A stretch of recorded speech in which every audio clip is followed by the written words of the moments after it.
Hello again, many thanks for joining us. And we'll begin the bulletin from the House of Parliament. And the House resumes sitting today, Tuesday, May 27, marking the start of the second meeting of the first session of the 9th Parliament. This follows a recess observed during the Easter period.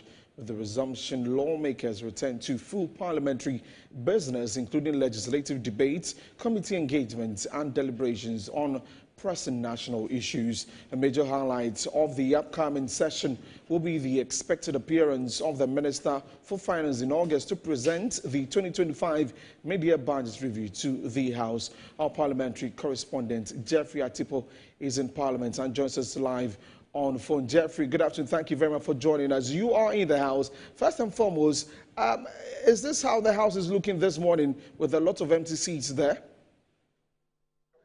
All right, so thank you so much, Desmond. So the pictures that may be appearing on the screens now were taken some 1 hour ago. But I can tell you for now that a number of them have actually added up. So we are beginning to see the numbers in the chamber increase. I mean, that is not anything surprising because usually when they are coming for the first day after a long break, this is what we usually see. Sitting is actually was expected to start at 10 a.m.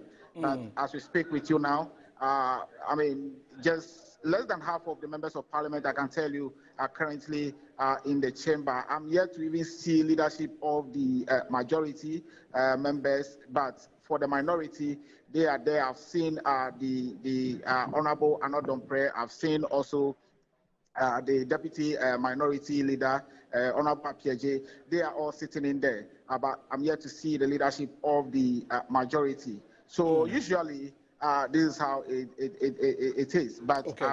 We are hoping that very soon business will begin. Great. Jeffrey also talked to us about some of the things that are expected to happen in the Parliament as they have resumed. All right, so like you rightly said earlier, the Finance Minister will be expected to present the mid-year budget review. We are also expecting the minority have served notice to summon some ministers to the plenary to answer questions, key amongst them being the Minister for Foreign Affairs, Honorable Okujeto Ablakwa.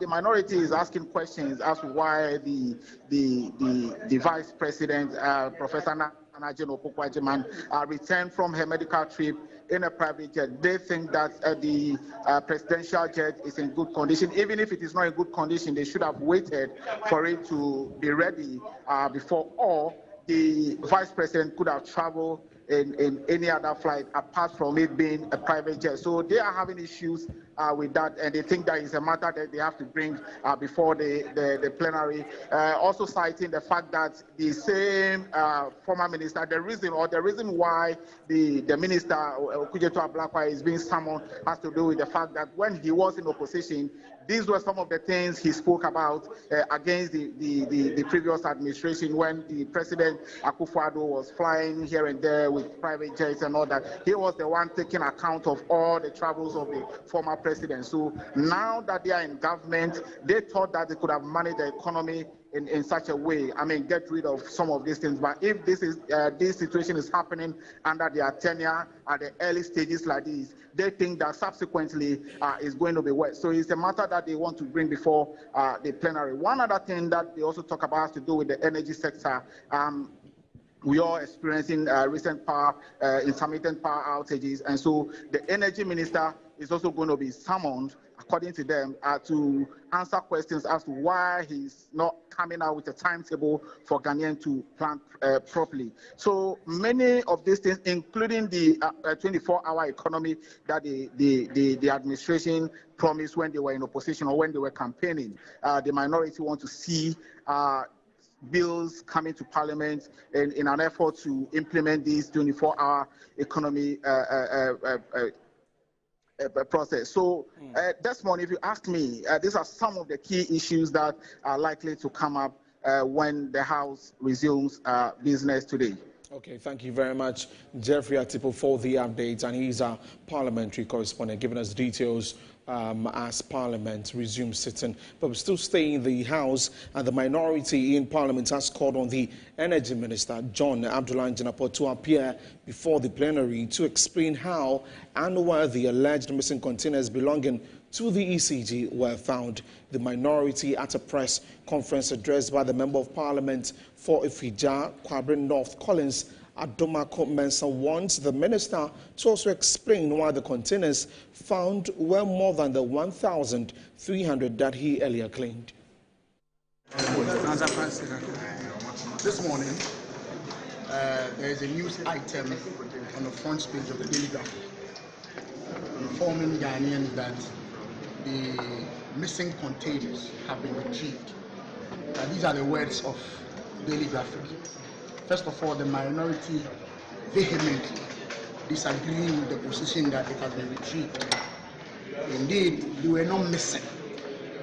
We are being told that the containers have suddenly been found at the same port, as has been reported by the Daily Graphic. Now, if you recall, we were told that 2,491 containers, uncleared ones. This was an information from ECG to the minister, the new minister. The minister subsequently set up a committee to investigate these uncleared containers. It turned out, according to the committee, that out of the 2,491 containers that were uncleared, close to about 1,134 were missing. And these were the words of the minister. Subsequently, we saw videos of the minister in the company of some national security operatives raiding some companies, and we're told that these were part of the missing containers. Today, we've been told that a total of 2,637, twice the number that were missing, purportedly missing, have suddenly been found at the same port. This is a very, very strange development, and we are calling on the minister to come clean with all the facts in relation to this particular missing containers. Indeed, if you recall, the then board chairman of ECG, our leader, who is celebrating his birthday today, was called upon to virtually resign, and that he has superintended over the missing containers. Today we are being told by the same group of people that indeed the containers were not just missing, they just did not do their audits very well, and they've been found at the same port that we were told were missing. So please, ladies and gentlemen, the position of the minority is that we are calling on the minister to appear before us in Parliament to give us a full brief of the entire details of what has transpired for the past 3 months when this same issue of missing containers appeared. But we have to make this position very clear that we vehemently oppose the headline from Daily Graphic that says that the containers have been retrieved. They have not been retrieved, they have been found. They were not missing as per the publication from Daily Graphic. Thank you very much. Well, the minority in Parliament has also served to summon the Minister for Foreign Affairs, Samuel Okudzeto-Ablakwa, before the House to give reasons why the Vice President, Professor Nana Jane Opoku-Agyeman, returned from the United Kingdom in a private jet. The Member of Parliament for Swami John Darko noted the minority will take further action should they find out that the Vice President caused financial loss to the state. As Parliament readies to resume sitting on Tuesday, May 27, the minority is prepared to bring some key issues before the plenary immediately and demand answers from duty bearers. The Member of Parliament for Swami John Darko, in an interview with Metro News, noted the Foreign Affairs Minister Samuel Okudzeto-Ablakwa would be hauled before the plenary to justify the Vice President's return from her medical trip in a private jet. We come back to Parliament, we expect the Minister for Foreign Affairs to also brief us on the costs of the private jet that brought the Vice President to the country when she received the medical attention back in the UK. We need to know, is it a case that the Vice President couldn't have flown on business class to the country? Is that what they are saying, that now presidents and vice presidents can fly on commercial jets? Is that the case? So if that is the policy, then they should let us know, so that next time a government official flies a private jet, we know that it's a government policy. The minority said, among other things, that they would demand a timetable for the erratic power supply and the surging illegal mining, despite the water guard initiative by the government. The destruction of our water bodies, the destruction of our forests. We expect the government to update Ghanaians on it, how they are going to ensure that our water is blue again. We expect the government to tell us why there's such erratic power supply across the country. You come to my constituency, so I'm a constituency, you never have even 6 hours of electricity supply. Dumso is becoming the order of the day. My constituents are suffering, and so are many other constituencies. I was in Sunyane about 3 or 4 weeks ago, and the kind of power situation there was horrible, and it cuts across the length and breadth of the country. We expect the government to update the people of Ghana, and we will ask the minister. The Member of Parliament for German South, From the legislature, moved to the judiciary, and suspended Chief Justice Gertrude Torkornoo has condemned the ongoing proceedings by the Justice Parliamentary Committee, which is investigating petitions for her removal from office. In a supplementary affidavit filed at the Supreme Court, Justice Torkornoo described the committee's conduct as a mockery of justice and a ruse aimed at ousting her through unjust means. Justice Torkornoo, who is mounting a legal challenge to the process, accused the committee of violating her dignity and fundamental human rights. She characterized her treatment as disregarding and inhuman, claiming that it undermines the constitutional protections guaranteed to her as a sitting Chief Justice. One of her major concerns centers on the venue for the hearings, which are being held in a high-security zone at Osu Castle, rather than the Judicial Service Court complex where similar proceedings have previously taken place. She argued that the choice of location is inappropriate, intimidating, and part of a larger strategy to create a hostile environment. In her affidavit, Justice Torkornoo criticized the committee for failing to provide a legal basis or clear criteria for establishing a prima facie case against her. She argued that this lack of transparency severely impairs her ability to understand the accusations and prepare a proper defense. According to her, the combination of these actions, along with the use of Osu Castle as the venue, amounts to an orchestrated effort to exert psychological pressure and strip her of her dignity. The case continues to draw public interest as questions grow over due process and the balance between accountability and judicial independence. The Supreme Court is yet to rule on her challenge. Now, away from that, the Ashanti Regional Chairman of the National Patriotic Party, Bernard Enchu-Boesiako, popularly known as Chairman Wontumi, is scheduled to return to the Criminal Investigations Department today, May 27. Chairman Wontumi first appeared at the CID headquarters in Accra at midday on Monday, May 26, accompanied by his legal team, led by former Attorney General Godfred Dame.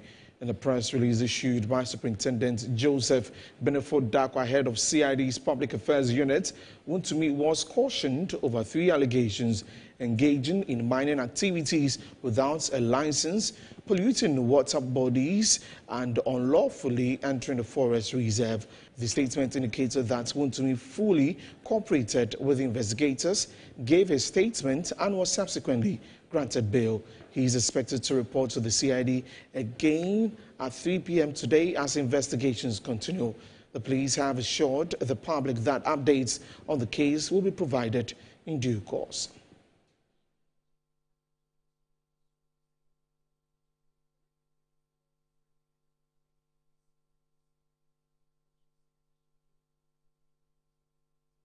And we'll definitely follow keenly on that story and give you more details subsequently in our bulletins. Now to the presidency, where President John Dramani Mahama has arrived in Abidjan, La Côte d'Ivoire, to attend the 60th annual meeting of the African Development Bank and the 51st annual meeting of the African Development Fund.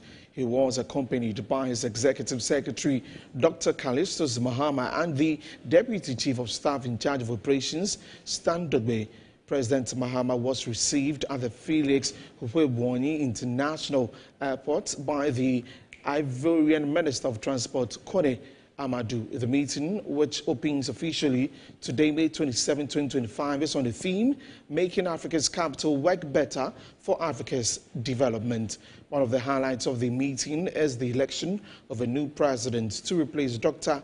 Akinwumi Adesina, who has successfully completed his two-term tenure and ineligible to contest again.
We're still staying with the president. He has announced plans to reintroduce road tolls in a more efficient and digitalized manner as part of his government's agenda. Speaking at the 9th Ghana CEO Summit and Awards Expo, the President John Dramani Mahama explained that the system would not rely on physical toll booths but on technology to make seamless payments, which will not disrupt other road users. We said in the budget that we're going to reintroduce road tolls. And so they've been talking about, what the modality should be and all that. But the good thing today is every car is linked to the owner's Ghana card. And so we don't need to have the old toll gates and those cards that you stand and open and all that. We'll just go straight digitalized. If it's 1 cedi, if you cross the East Legon Bridge, Governor and Finance Minister will all be happy. We just take a picture of your car, and then it will take the bill to your mobile money or your bank account and just pay 1 cedi, only 1 cedi. So things are looking up. I'm happy to see my friend Subi. He sold me my first agenda TV car, car, talk about a little nippy woolly Chinese car. And today my boys quarrel over who should use it. Because they don't pay petrol, they don't pay electricity. The charger is in my house. So they come and park it and plug it in. And when it has a full charge, 330 kilometers, they are good to go.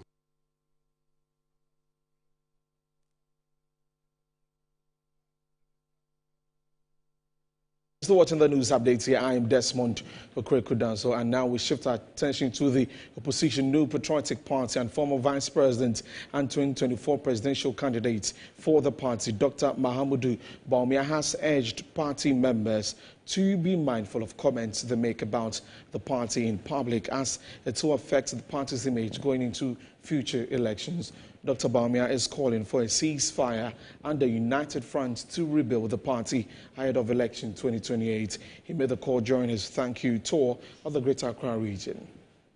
To win 2028, Nkabom ene Nkabom no so every nsema yeka nsema yeka our utterances yensusun kasa. Because elections here are adventure and yet attempted. Who did you be at a man? If you are on fine chokra until he dies or she dies. On fine chok.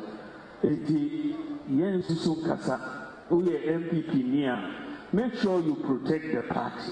Over 2024 elections, the last 3 weeks of the campaign, the NDC was playing videos and tapes of MPP people criticizing MPP.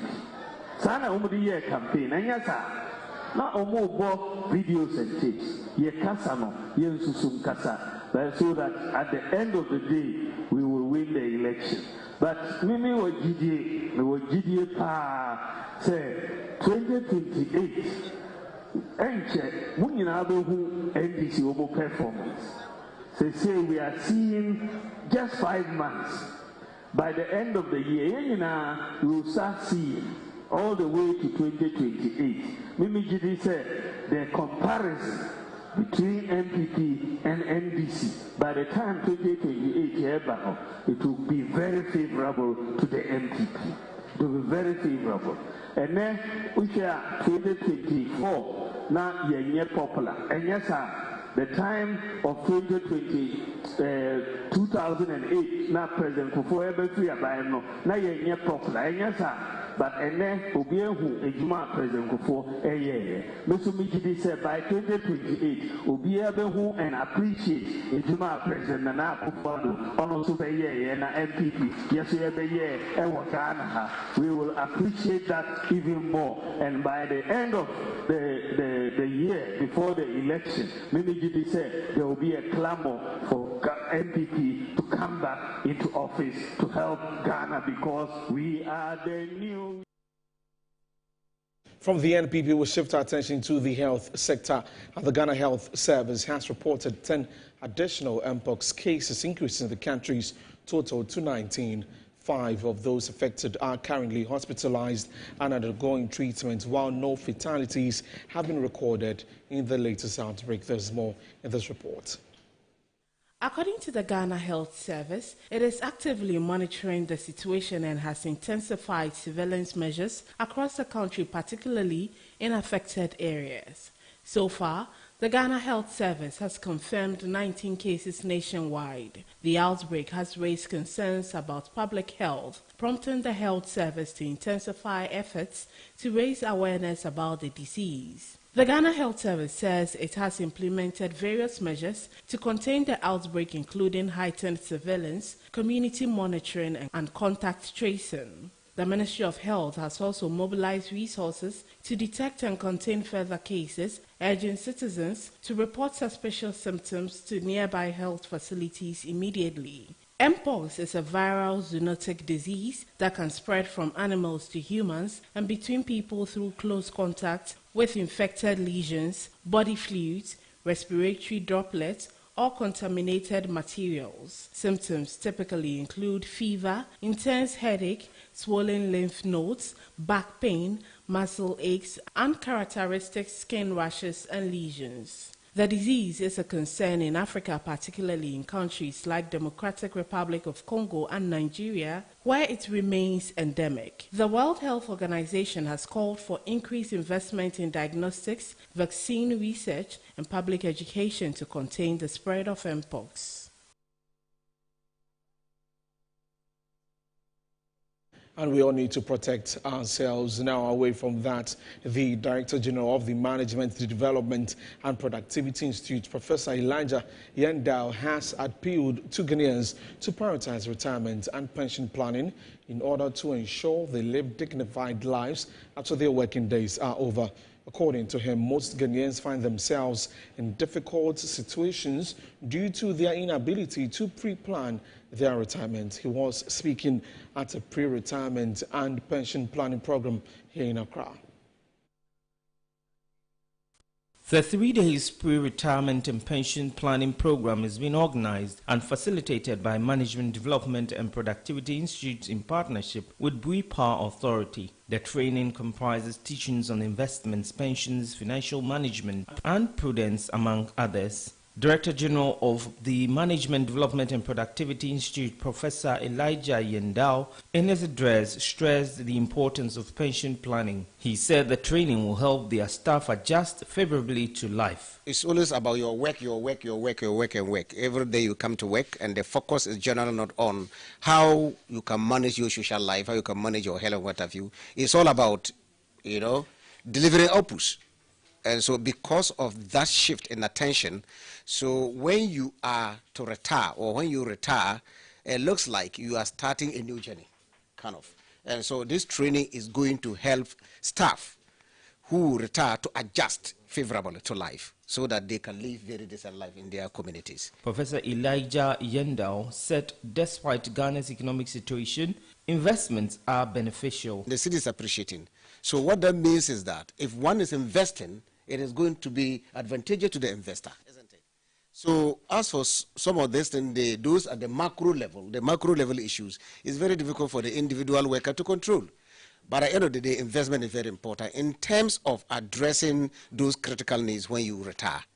He took the opportunity to urge all Ghanaians to prioritize their plans for retirement. I will want to advise all Ghanaians who are working with various organizations to prepare adequately for their retirement, conscientize themselves, and invest towards their pensions. It is very important because if you look at the life expectancy globally is increasing. And if you look at the Ghana Statistical Service, now people can live even as old as 80 years.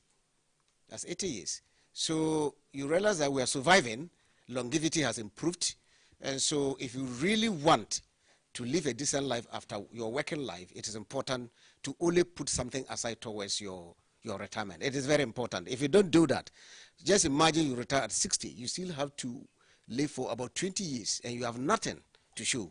What are you going to do? What are you going to do? You will certainly die very early. The Management Development and Productivity Institute exists to promote increased productivity in both public and private sector organizations in order to increase the growth of Ghana's economy on a sustainable basis.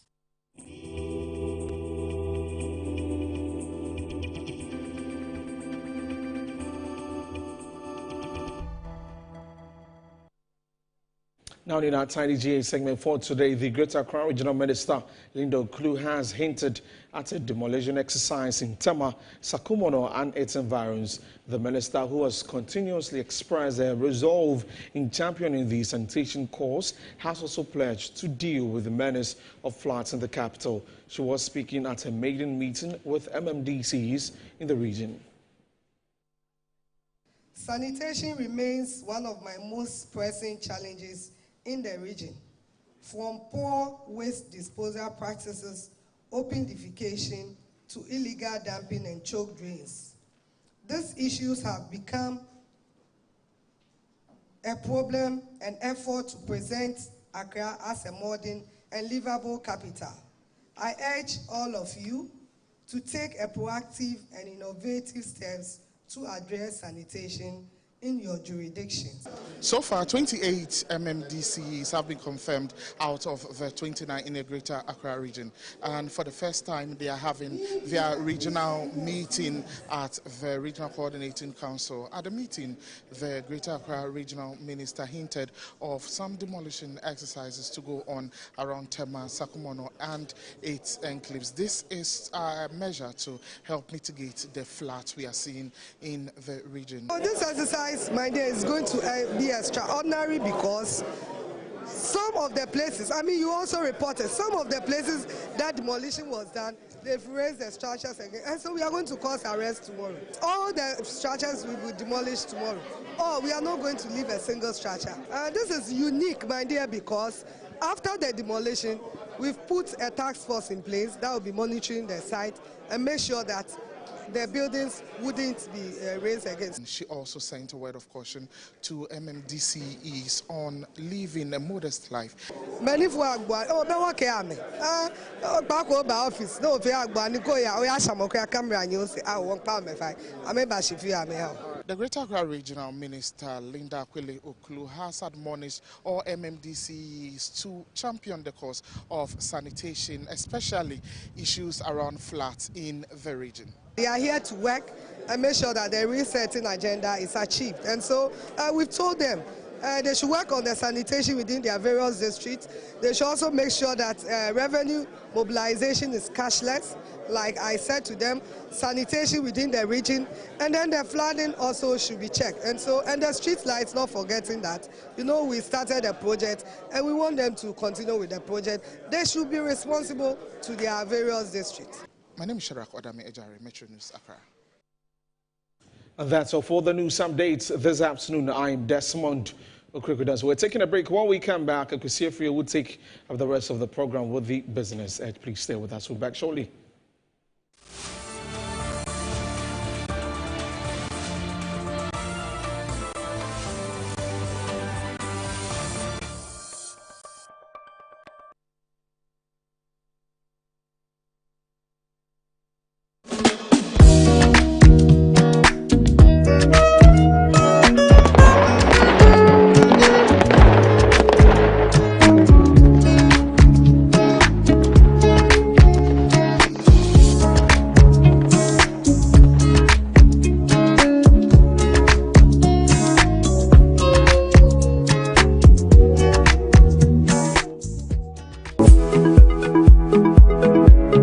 Sometimes the unexpected happens and the hero falls down in his own story. But he needs not stay down for long.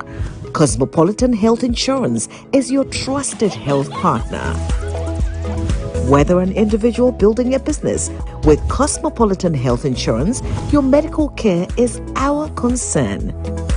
For the best health insurance solutions for corporate institutions, groups and associations, families and individuals, choose Cosmopolitan Health Insurance from our over 700 accredited health service providers nationwide. Call us on 0302 540 668 or 0501 678 547 for all your health insurance solutions. Cosmopolitan Health Insurance, your medical care is our concern. Yes, next. Hey, Nadia Benson, Me didn't tum. Mr. Femi Calico, just call me cockroach. Now, Mr. Femi once now. Hey, that's on you. Improve car. Yeah. Captain Mosquito, double the action.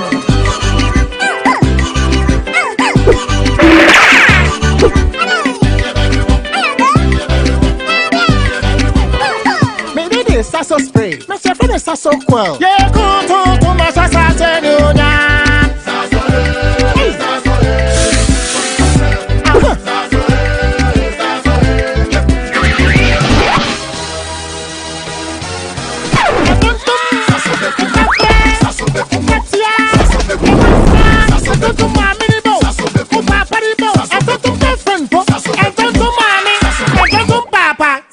Come tum preko.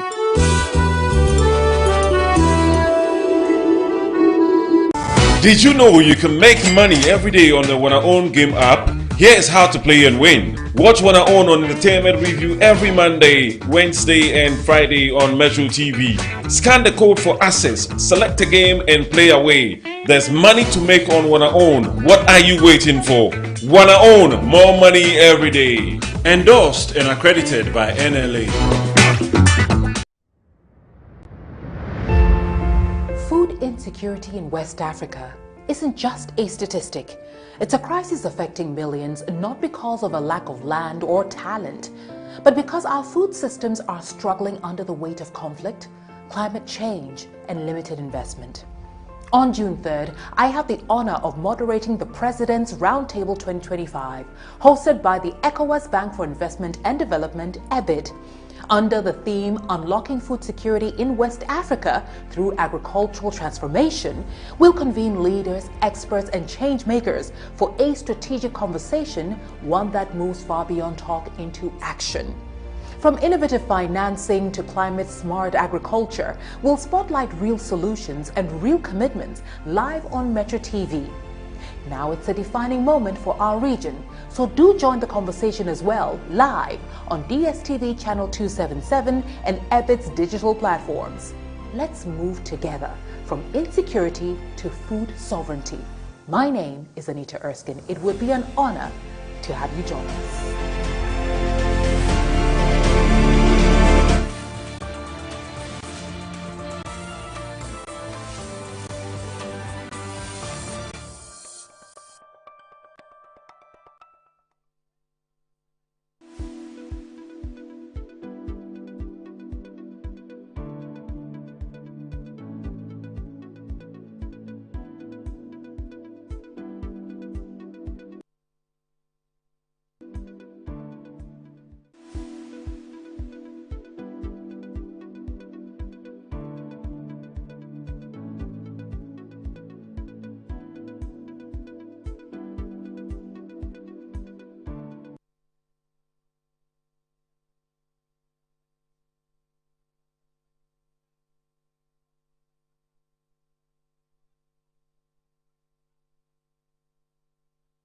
very much for joining us this afternoon.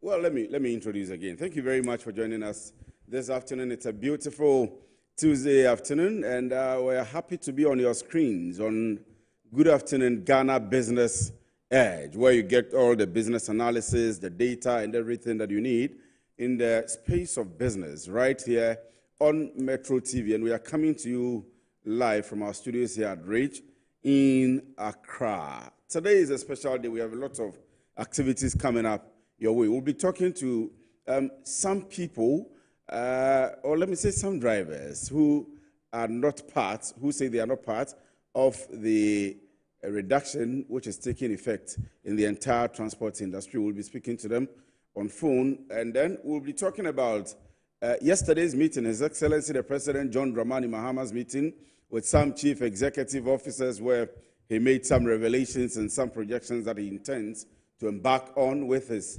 government to ease up pressure in the economy. We'll be discussing that as well. And then we'll have a one-on-one interview towards the end of the show. So you want to stick and stay with us today. Now, whilst we do that, I'll still quickly remind you that every Monday we are having the agribusiness discussion right from 8 p.m. to 9 p.m. on the bottom line. So you can tune in on Monday. Yesterday we did something special.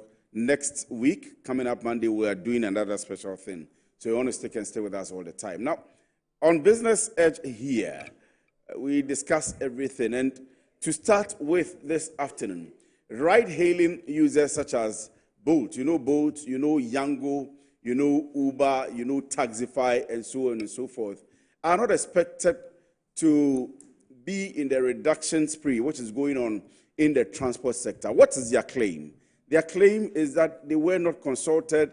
They are not part of the 15% reduction which is hitting the industry. First of all, we've seen some people oppose, some bus conductors, some riders oppose the reduction and are not effectualizing it in their or on their routes. Now, what's happening with the ride hailers, which is the online association or online drivers union, is that they say they are not part. I'll go on the line quickly and speak to Mr. George Annan, who is the secretary to the ride hailers. And remember that we are referring specifically to those who use the online services. And that's why we mentioned Bolt, we mentioned Yango, we mentioned Uber, we mentioned Taxify, and so on and so forth. So George Annan has just joined me online. George, good afternoon. Thank you very much for joining me. Now, if you can hear me, we are hearing that your reason is that you are not consulted. Is that the case?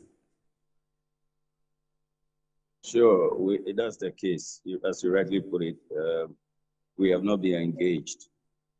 During the decision-making or consultation level, where the Minister of Transport engaged the transport operators. Mm-hmm. So the transport operators also consist of the GPRTU and then Ghana Road Transport Coordinating Council, mm-hmm. of which they know us, but they did not engage us. So we just realized that this thing was out there. And so we are saying that since we also belong to the transport sector, we play a major role as such when you're looking at the digital space. So whenever there is any consultation going on in the transport industry or sector, all of these bodies are supposed to engaged so that we may then have a unified front in order to, respond to some of these directives. So George, that's the state. Right.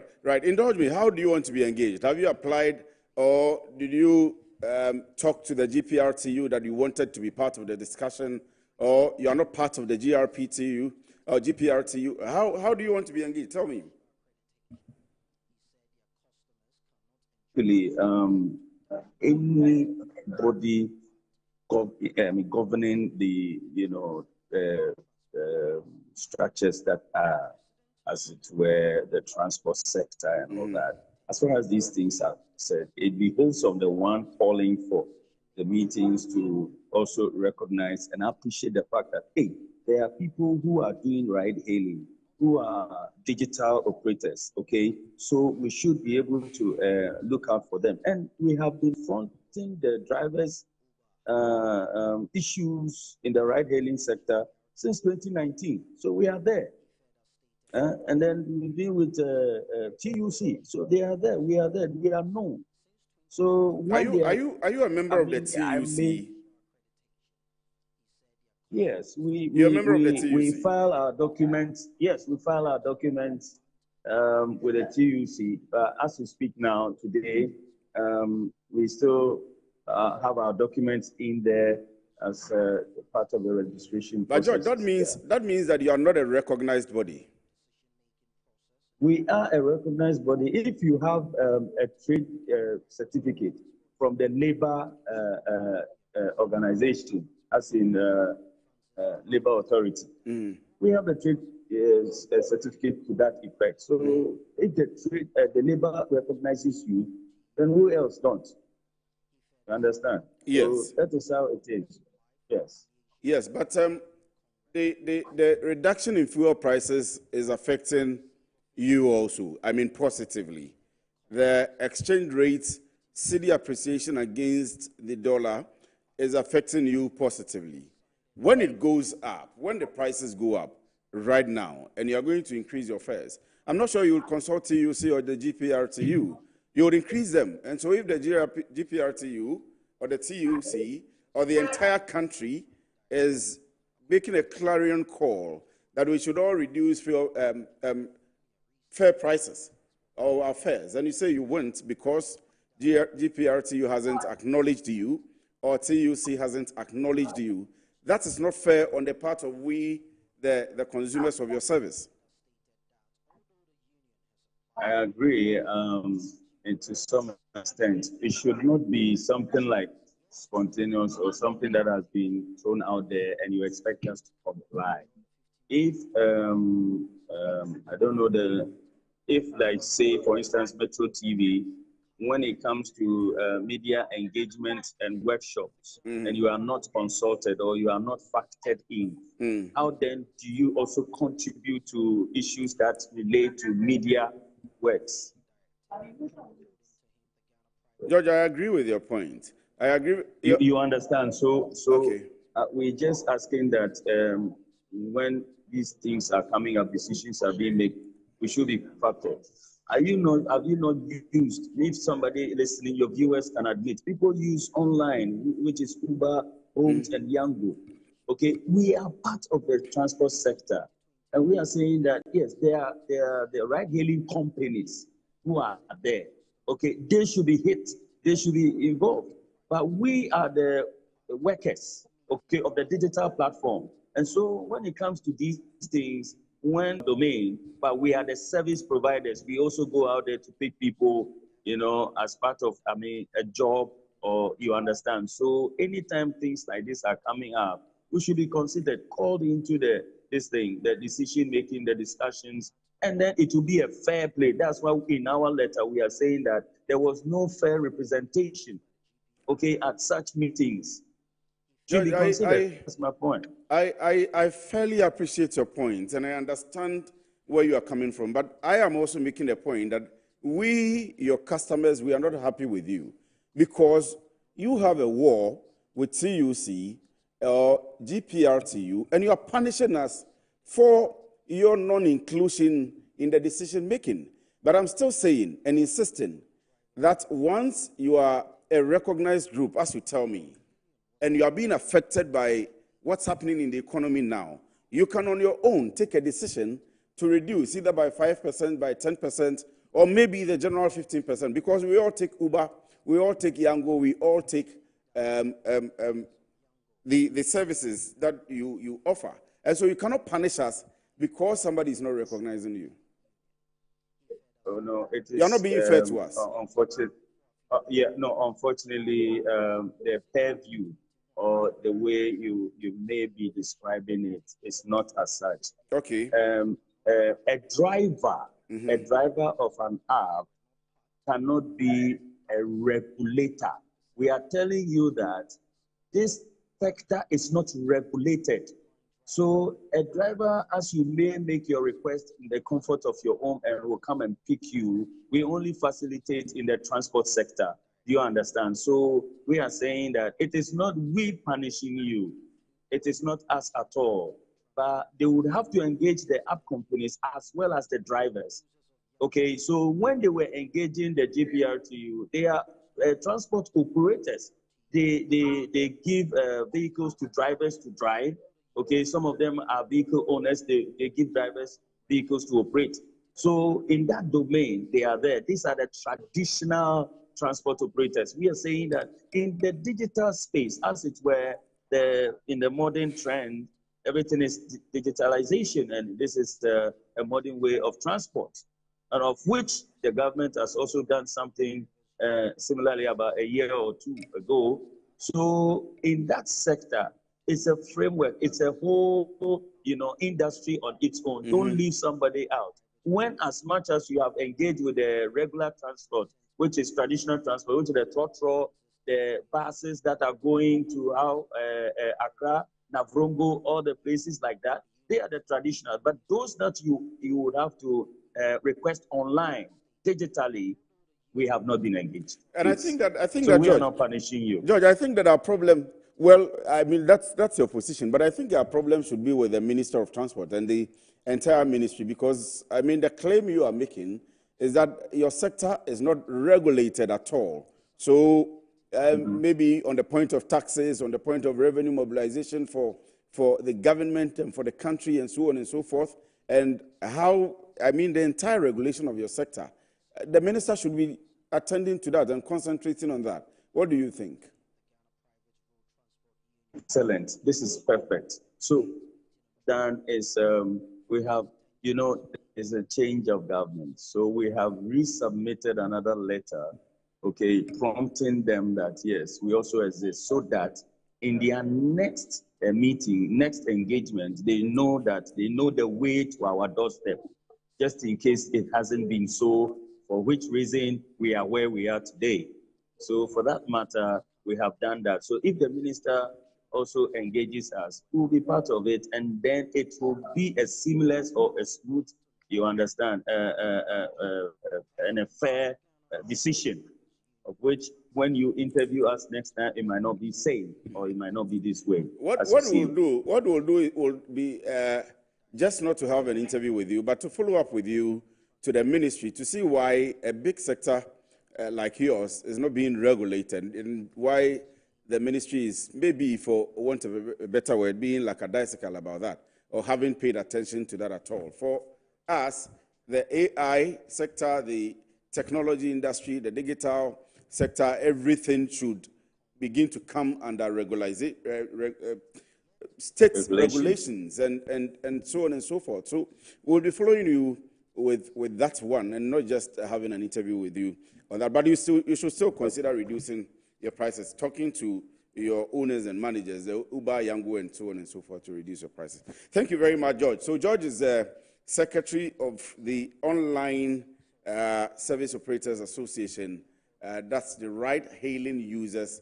You can talk of Bolt, you can talk of Yango, you can talk of Uber, you can talk of Taxify, and so on and so forth. If you take it today, the price you will pay from here to where I live in Pukwasi will be the same price you were paying, or even higher, as of last month. What we are doing is calling on them and everybody to help reduce the prices.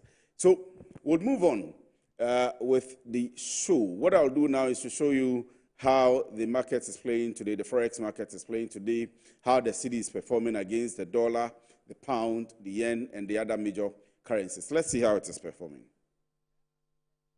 So the US dollar, as of the Bank of Ghana's website, interbank exchange rate, is buying for 10.3948 and selling for 10.40. The British pound sterling is buying for 14.0964 and then selling for 14.1115.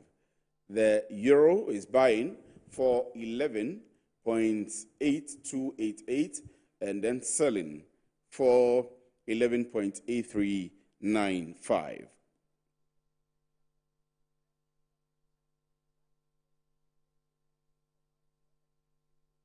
So we'll take a quick look around Ghana and the world for what's happening in the world of business. When we come back, we get into our main discussions for the day. Stay with us. Users of ride-hailing applications such as Uber, Bolt and Yango should not expect a reduction in fares despite the recent appreciation of the cedi and a decline in fuel prices.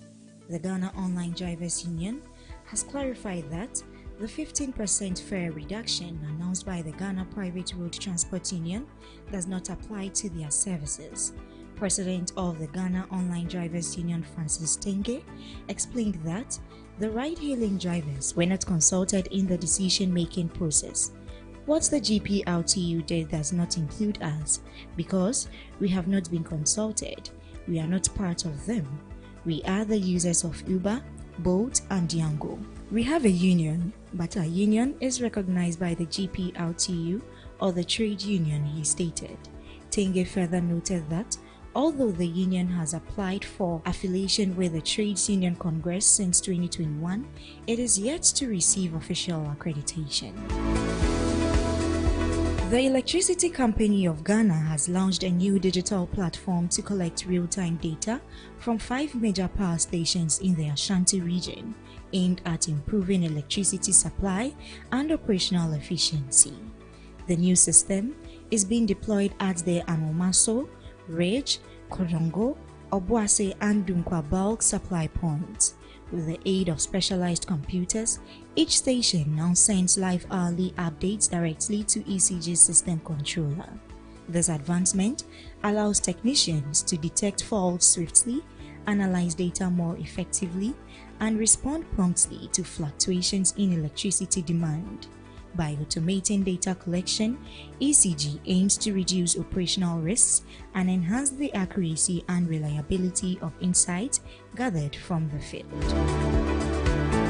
The country managing partner of Deloitte Ghana, Daniel Kojo Owusu, has urged the government to consider extending the International Monetary Fund program by a year or two because of the numerous gains the country has achieved so far. Ghana signed onto an IMF bailout program in May 2023, securing a $3 billion extended credit facility to stabilize the ailing economy. However, the program is to end in June 2026. But speaking at the 9th Ghana CEO Summit, Mr. Owusu said the program has brought elevated investor confidence, both domestic and external, adding, "The program has brought fiscal discipline, which we haven't done well without the IMF." He mentioned that the Ghanaian economy showed some resilience, particularly in 2024, despite the turbulence in previous years, growing at a rate of 5.7%, driven mainly by the mining and quarrying subsector. The banking sector in Ghana continues to grapple with a high level of non-performing loans, with the latest data from the Bank of Ghana showing a slight uptick in April 2025. According to the Central Bank's May 2025 Economic and Financial Data Summary, the NPL ratio rose marginally to 23.6% in April, up from 23.4% in March. This marks a continued upward trend from the beginning of the year, when the NPL ratio stood at 21.8% in both December 2024 and January 2025. Excluding loans classified under the loss category, the NPL ratio was significantly lower at 9.0%, indicating that a substantial portion of the distressed loan portfolio has already been recognized as impaired and provisioned against. The high NPL ratio remains a critical concern for regulators and stakeholders as it signals ongoing asset quality challenges despite overall balance sheet growth. Total advances in the sector stood at 92.2 billion Ghana cedis in April 2025, representing an 18.3% year-on-year increase. However, this growth in credit has not translated into improved asset performance. Ghana's leading beverage manufacturer Casapreco PLC has announced plans to list about 25% equity shares on the main market of the Ghana Stock Exchange. This is part of moves by the company to increase growth and scale up investments across the continent. The chief executive of Kasapreko, Richard J, disclosed this to some shareholders and the investor community during the presentation of the fact behind the figures series organized by the Ghana Stock Exchange. Kasapreko has maintained an impressive growth trajectory since its listing on the fixed income market, with 2024 revenue growing by 45% year-on-year to 2.7 billion Ghana cedis, driven by strong domestic sales and rising export demand.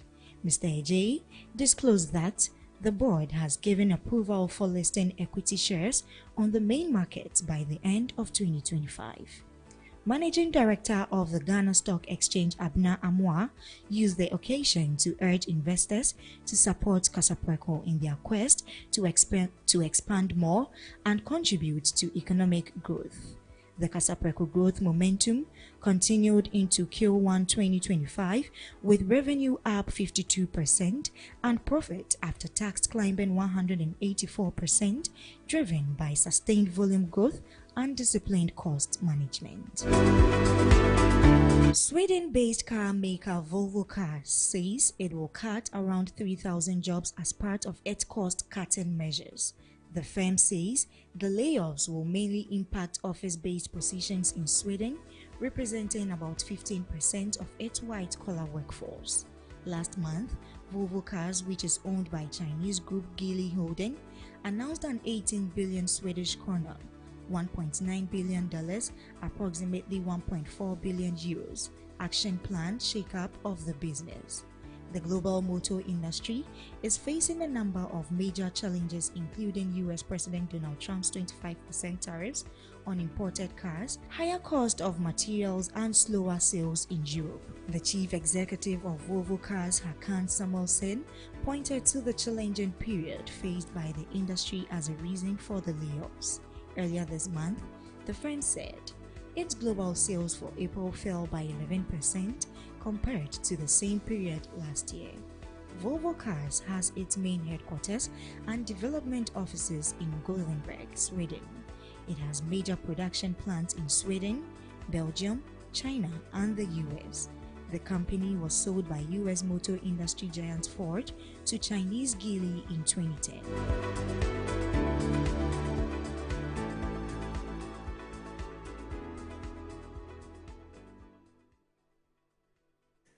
Right, so that's the news making round here in the world of business in Ghana and, of course, across that of the globe. We would now come into the studio and begin our discussions. I told you earlier on that once we are done with the interview on the Uber, Yango, and the transport fare reduction and so on and so forth, would now come to our discussions for the day. So yesterday, His Excellency, the President, John Dramani Mahama, had a meeting with some chief executives across the country. We want to see a bit of that. When we come back, he had some 8 pillar points that he had put across as his plan for the financial sector, for the business environment, for the growth of our GDP, and so on and so forth, and how digitization plays in all of this. One of the major points he had raised is how he intends to forward or move forward the country with digitization and digitalization. It started from some years back. The previous government held on to it, pushed it, and then he has come. If you look at all the agencies under government, if you look at YA, if you look at NEIP, Ghana Enterprises Agency, Ghana Publishing Company Limited, everybody is getting on and along with the digitization agenda, most importantly in the financial sector, the interoperability and so on and so forth. So that's the mainstay of our discussions today. You want to see what the President has said and a bit of how the CEO Summit had gone, then we'll come back for the discussion. Stay with us. The 9th Ghana CEO Summit, organized by the Ghana CEO Network, kicked off in Accra with a resounding call for economic transformation and sustainable governance, held under the theme Ghana's Economic Reset, Transforming Businesses and Governance for a Sustainable Futuristic Economy. The summit brought together President John Dramani Mahama, top government officials, heads of state-owned enterprises and private sector leaders. Ghana has what it takes to recover, not by repeating the past mistakes, but by learning from it and innovating for the future. We'll continue the discipline in government expenditure and borrowing and work to achieve all targets under the Extended Credit Fund with a program with the IMF. We expect to conclude the 4th review of the IMF program in June 2025 with a target to exit at the end of the program in 2026. And thereafter, we'll participate in Article 4 consultations and adopt the policy support instrument framework, signaling Ghana's return to responsible, non-borrowing engagement with the fund. And the second is reopening domestic and international capital markets. We're working to reopen Ghana's bond market in collaboration with the IMF and our development partners, the Ghana Stock Exchange and local banks. However, future borrowing will be linked to self-financing commercially viable projects, particularly by MDAs, MMDAs, and SOEs, ensuring value for money and sustainable repayment. The third is strengthening sovereign funds and local government financing. We'll amend the Public Financial Management Act and Constitution to make contributions to the sinking and stabilization funds mandatory. It will not be optional. So a certain percentage of funds must be committed to the sinking and stabilization funds. We also intend to empower MMDAs to issue infrastructure and municipal bonds secured against a portion of their district assemblies common fund to fund infrastructure projects such as roads, schools, water systems, and local industry in the districts. And the fourth is clearing verified arrears and rationalizing public investment. The Auditor General is completing an audit of arrears and commitments, government commitments, and we expect to receive his report by the end of May. We'll then commence to clear legitimate arrears transparently and enforce commitment controls through the gift mix and the IPSAS-based accounting systems. New projects will be prioritized based on need, funding availability, and alignment with our national interest. And the fifth is accelerating public financial management reforms, and we have started that already. We amended the PFMA to include fiscal responsibility clauses. We'll reactivate stalled reforms, including the Treasury Single Account, TSA, the Integrated Tax Administration System, and real-time budget monitoring tools to improve efficiency, reduce waste, and to curb corruption. Consultation with industry will occur before any major reforms are done. And finally, a fiscal environment that rewards value creation and not rent seeking. And so, like I said, you will not only be consulted in major government policy, you will be empowered to take advantage of it. We'll institutionalize a national business consultative platform to bring government and the private sector together biannually, twice a year, for policy feedback, reform monitoring, and joint priority setting. And I'm pleased to say this was one of the promises I made to you, that we'll consult twice a year on government policy so that you give us the feedback on how it is affecting your businesses. In 2008, Ghana became a lower middle income country. That milestone was based on sound policy and institutional reforms. Today, the opportunity exists for us to move further to become an upper middle income country with a diversified economy, resilient institutions, and a dynamic private sector. You can see the 9th summit is coming at a time of political change in Ghana, and so there's a different agenda. And CEOs are interested in understanding the policy agenda of the new government. The 24-hour economy is supposed to be the broad policy framework under which government is supposed to carry its economic agenda. And the captains of industry are interested in understanding what exactly the 24-hour economy promises, and the president's speech put things in context. But even more crucial is the fact that, as many have witnessed, the cedi is on some rebound, and perhaps for a long time, as we haven't seen, we've seen the cedi appreciating significantly against the dollar. That indicates that some movements are happening within the monetary policy space. So the governor of the Bank of Ghana, as you saw, also spoke. Right, so that's the president, and you saw Kofi too there, but the president makes very instructive statements. One is that he will not just consult the private sector, but he will empower them to take advantage of it. Let me introduce my guest to you in the studio, and that's where I'm going to start the conversation from this afternoon. I have from my right Mr. Aderinola Oloruntoye. Did I get it right? Yes. Wow. Thank you very much for joining us. So he's a value advisory leader, financial services sector in Africa. Thank you very much. Good afternoon, and I hope you're doing well. Yes. You were at the meeting yesterday, yes. So you were a part of the interactions and so on and so forth. But let me also introduce Dr. Prince Kofi Klugesen. Doc, good afternoon. Thank you very much for joining us. Doctor is the founder of Celtel Networks and also the former president of the Association of Ghana Industries. Doc, thank you very much for joining us. Thank you. I hope you're doing well. Very well. And we haven't met in person. We're just having a conversation behind. But we've seen you at the Ghana Industries, Association of Ghana Industries some time back. Yeah. And now we are here sitting with you in the studio. Thank you very much for coming. I appreciate it. I'll start with you. I wanted to begin because you create businesses. You have a lineup of businesses, and you have also headed the Association of Ghana Industries before. Before I ask you that question, so far, how is it going for you? I mean, there's been changes in government, but for the first quarter of His Excellency, the President John Dramani Mahama's administration, the general perception out there, and this is not to put words in your mouth, it looks as if people are happy. You are an expert, so you can tell us more and analyze it for us more. Is it the case? Yeah, thank you very much. I think currently the administration is doing very well.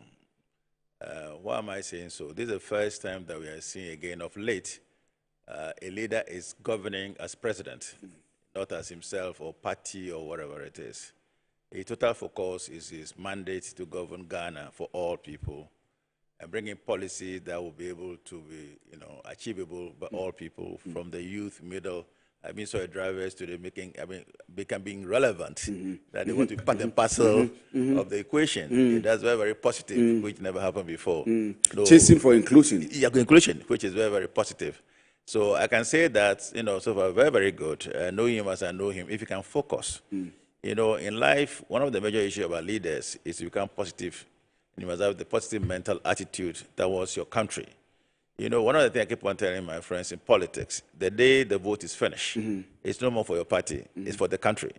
So policies might be the one that will go, especially in Ghana today, for the youth. Because the youth represent, majority, of the future generation. Unfortunately for Ghana, you, the youth, you are very intelligent. So if you don't hand over the country to you very, very fast through policies, I think that we're having a problem. So far, so good. Very, very good, yeah. But what would you ascribe to that? Is it because it's come in before someone had said that because he was shown the exit, he went back, sat down, learned from the mistakes and observed from the mistakes also of the current government at the time. And now he has a lot of notes that he's referring to. Is that the case? Not really. If you know the president, called John Mahama, the way I know him, you look at his life journey from assemblyman all the way to today. Every political... Yeah, everything that he does. You see, and I think the major advantage of our president is his simplicity. He engages with everybody. It doesn't matter whatever. One would have thought that the past president, all that were here before, when they made, there have been some, rack on, but nothing. They were very close until today. Anywhere you go, even shaking hands with even anybody, I think it's about him. So we think that we need to thank God that we have a blessed president like him. He's still not even, you cannot see him giving favors to political, or whatever. The way I see it, he's really good for everybody. And he has a target, like what he said yesterday. His policy is for Ghana. And how can the Ghana private sector, who until now has been lagging behind, come up, and have thoughts to be able to move forward, and create values for their companies, and the value for the company. By creating value for their companies, value is being created for the employees and also the shareholders and also the state in terms of taxes and benefits. So I believe that he's really focused, and I pray that he continue that focus, without, going, one of the things that at the economic conference, we're joking that, look, the dialogue, national economic dialogue, yeah, yes. I think I even made a comment that day that, Mr. President, I think we want to see everything finished in about 2 years. All the practicality, all the solutions done in about 2 years. Then the other 2 years, you can enjoy, before the time comes, so that we don't get into political uphill. And so far, the policy, I think, is also a challenge to we, the private sector, to quickly, take it up, and make sure that would challenge the government as well, because we shouldn't just wait, to whatever has happened yes here. No. Another major problem I want to say that I want to appeal to my fellow, parliamentarians, they should come together and focus on governance other than party matters. Now, all over the world, it is not only that when you are on other party, you not contribute, to the other administration. So that's one of the major things that I see that we need to appeal to all the parliamentarians. What do you see happening now? They are not contributing enough, or they are being partisan. We are not doing politics anyway. This is a business platform, but of course, it contributes to the growth of the economy. Yeah, so they tend sometimes to be a little bit partisan in terms of their voice being heard, which is okay. But I believe that whatever is positive, it should be positive. I don't want to see this parliament that because we are minority or majority, everything must be two-sided. If it's a good policy, vote for it and support it, so that we can move forward. Because by the end of the day, the future is much more important than yesterday. So that's another thing I want to do, to our colleagues or young people in the parliament today, that they should also support policy and also help the government to succeed. Because if you can help this government to succeed, other governments will flow. It doesn't matter what happens. There will always be election. Exactly. People always determine and decide who they want to vote for. It doesn't matter whether you give him or you don't give him money. So if I like you, I do. So let us make sure that we establish Ghana first, which our country says, which we have seen before in the past. You see, when you go around everywhere, those who don't even know Kwame Nkrumah, Kufuor, whatever, they mention names, because they thought their lives one way or the other. You see, even like what's happening in Burkina Faso today, nobody even knows him. But somehow they call him good governance because of what he's doing, what he's trying to do for the people. So I believe that if you can get that sorted out in this country, I believe that so far the president did very well, and I think that we wish him well. Let's continue to make sure that he focuses as well. He does not lose focus or lose direction, because we've seen Ghana. Ghana is a very, very, very, very, very prosperous and very, very, very big and successful country. The name Ghana alone is a very big brand. Those of us who have championed Ghana all over the world, anywhere you go, I mean, even names are like, even those days, even at Bedipele will give you free hotel to sleep. Name like Kofi Annan will give you, whatever.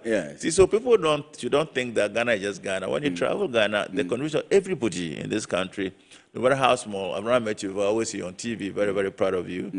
So basically, I think the president doing very well, at least from my opinion so far. Right, so let me come to you, Oloruntayo. I want to be able to keep getting the name right. Oloruntoye. Okay, so let me write it well, then I can. You are a value advisory leader in the financial services. And in the last at least 3-4 months, we've seen things happening, which I'm sure you can compare to other countries on the continent and even in the sub-African, West Africa sub-region. How will you rate us for the first 4 months? We've seen fuel prices coming down. We've seen an appreciation of the city by some 22%, which is very instructive. In a very long while, we haven't seen that. At least we see a stable city. But for it to come down and perform very strongly, we see people who hold the dollar now fighting and complaining and crying. For you, I mean, you can tell us what exactly is happening. How will you rate the performance so far? Well, for investor economy, we are in the forces that are leading to the strength of the currency are market forces, not artificial forces that we see in some African countries. So it means that the investors can plan, and they can forecast, better with respect to the returns they will get when they bring investments, FDIs, into the country, not just foreign portfolio, which is short term, and can, of course, is more liquid, but real FDIs that will be long-term investments that will create the kind of, industries that will lead to job creation, which in itself will lead to revenue generation for the government, apart from the CIT or the payee. But that in itself will catalyze other industries, other small, medium businesses to grow. So I think if we have been seeing interest of investors in Ghana, I think we will see more because of this kind of performance. Nothing delights investors more than this kind of thing that we have said. Yeah. And so you think we're on the right path? Absolutely. Absolutely. But you were in the meeting yesterday. Are you able to assess the president's demeanor? Is he serious about what he talks about, what he envisions, what he wants to do for the country? Doc says he had mentioned to him the National Economic Dialogue that you need to pay slowly. You want to finish everything in 2 years. And get us to the point where you want to get us to.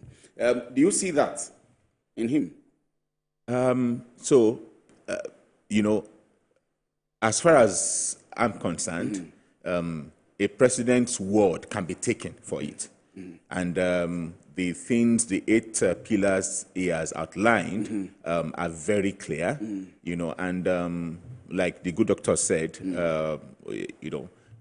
it's very clear that he's focused, okay, and he's for Ghana as a country, not for other reasons. And so, we can take his word, his word as bond, as his bond, and we believe that, it's a good place to be in Ghana for investors and for those who want to provide services to grow Ghana's digital economy and digital strength.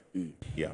Doc, let me now come to you with a question I had put down to begin with. That the president said he will not just consult, but also empower the businesses to take advantage of the economic system. What we have had, one of the big problems we have had, I can remember e-levy, I can remember PDS, I can remember some of the government policies where the academia came out to complain, businesses came out to complain that they were not consulted before these policies were rolled out, even though they are the private sector controlling the economy. And so you have been at the helm of affairs before, leading the entire industry association of the country. And so do you have some level of reassurance of what is the way for us to go? I have been concerned about it, that if you are not consulted, freight forwarders, exporters, importers, businesses, then the policies will not reflect what you need. You see, what you see this president doing, he throws it to you before he even, comes to it. Like yesterday, all the issue that he threw up to the end of the year, this is what we'll be doing. Please think about it. Get back to me. I'll consult you so that we can be able to be on space. Focusing. It's never happened before, where, the president will tell you this is what I'll be doing so that you continue to throw it out or whatever it is. But he's telling you these are my 8 steps between now and this time. So go and reflect on it. Go and, all your economies, account and whatever it is. If you want to vie it, if you want to be able to propose something else, if you want to do whatever it is, let me know, and I'll consult you twice a year. See, apart from the twice a year, this president consults behind the scenes every day. The way I know him. He consults with the president, behind the scenes every day. Chiefs, faiths, and everybody. So I believe that the way he's doing is very, very good. Another problem about Ghana has always been the team. Ghana is always not the president. That is the team that would implement all these issues. The ministers, the ministers, the team, the all the way down to the chief executive. Yes, the CEOs. Yes. Yeah, it is not that. One of the things that sometimes I find and I question, where the chief executive, of my district will be talking, then he will introduce John Mahama in there. then I ask you, when did your Hama tell you that? You know, what about your own policies? Because the president is bringing the policy and it expects you to implement the way you want to implement it to achieve the objectives. You understand? Not always with throwing his name inside, and then sometimes the thing doesn't go very well, and then you come back and blame the president too. So I think some of the issue which I would like to as policy change is all the point is to know that, you know, when we're young, we know who the minister of whatever, we know everybody, you know, but today when you go to our schools, they don't even know. Yes. They only know about John Hama, you see. Those days we know Kwame Nkrumah and all that. But I think that the ministers, the appointees should be able to be on their own, taking government policy and implement it so that they can also be known as well, you know, within their area. So that even though whatever you succeed, the president succeeds. Yeah. You know, the government succeeds. But it's not that you put everything on the president, you know, no, please go. The president say, I'll do this 80. We, the business people, like we are having a consultation already. This one, everybody's talking on the phone. What do we do? This one, let's take him serious. If you don't do this, this will happen. So I think that the positive mental attitude about him, I think, which is very, very good. And we must all, you know, learn, you know, to be, you know, it's a whole new governance system that has been brought, totally different from when he was there before. So you cannot say because he was there before, it's correcting. There's nothing being corrected. This is what I want to do. This it's not even looking at how long I'll be here, when I'll go, but this is what you must do.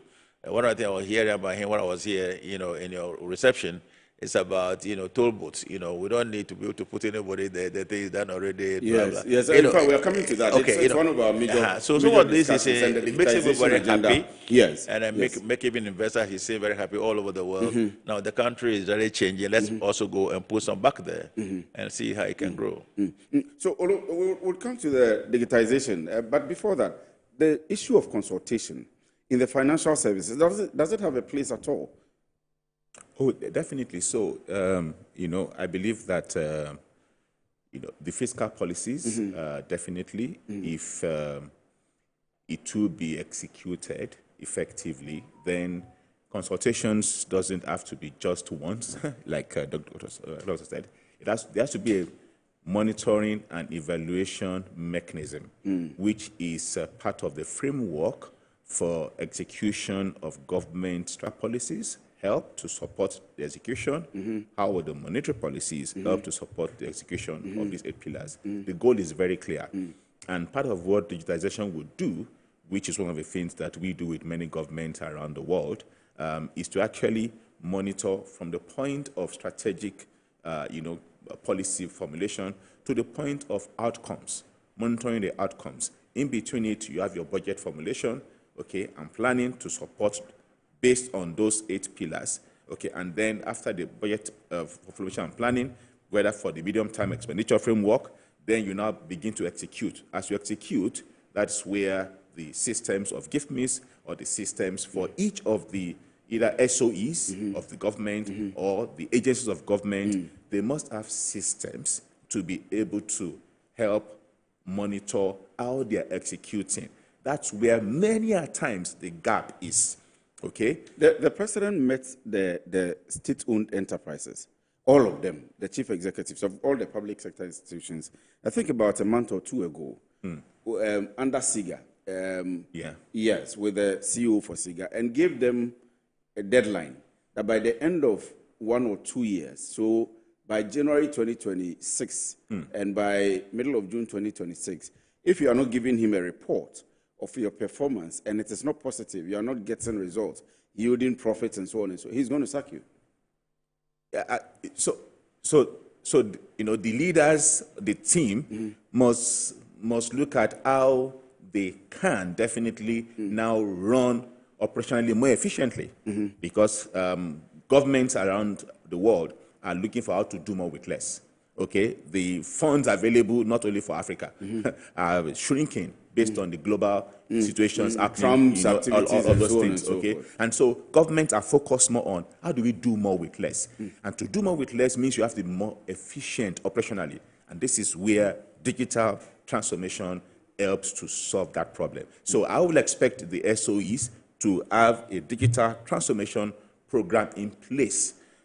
Maybe through SIGA, we can actually have a collective digital transformation, okay, for all of these SOEs to be able to operationally be more efficient. And what we see around the world is, particularly when you introduce at least the the basic SMART tools. Yes. You know, digital tools, the primary ones that are called the SMART tools, the SMAC tools. S is the social media, M is mobility, A is analytics, and C is cloud. In the minimum, we expect these SOEs to use these SMAC tools to begin to run more efficiently with applications, and not only that they'll be more efficient, but the data they will be producing now can be used for further economic planning, which will help the country a lot. So all of them should have a digital transformation plan or strategy in place based on their core, the core area of the economy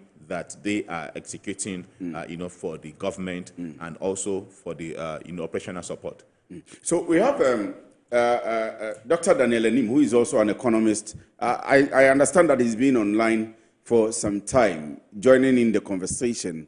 He's an economist with the Business and Financial Times. Doc, thank you very much for joining us. So we've been looking at the president's meeting with the CEOs yesterday, and the 8-point pillar. We are actually now coming to it, but Olo has started on that point and is suggesting that all SOEs should be able to inculcate the digital transformation agenda in their systems to support the president's vision of transforming and resetting the economy. Doc. Yes, thank you. And then first, sorry for my inability to be in the studio. I have to attend to, yes, right. Yes, I quite agree with him. Technological platform is the order of the day. Okay, we have to minimize the manual way of doing things. And if the SOEs can employ, technology, that will ensure they have a seamless way of, facilitating or providing services to the public. To my mind, it will be a thing in the right direction. I will support productivity. I will minimize the human interface and possibly the associated corruption and its related offenses that is associated to activities within the SOEs. So, yes, I think it's something that is good, but it must become by way of policy.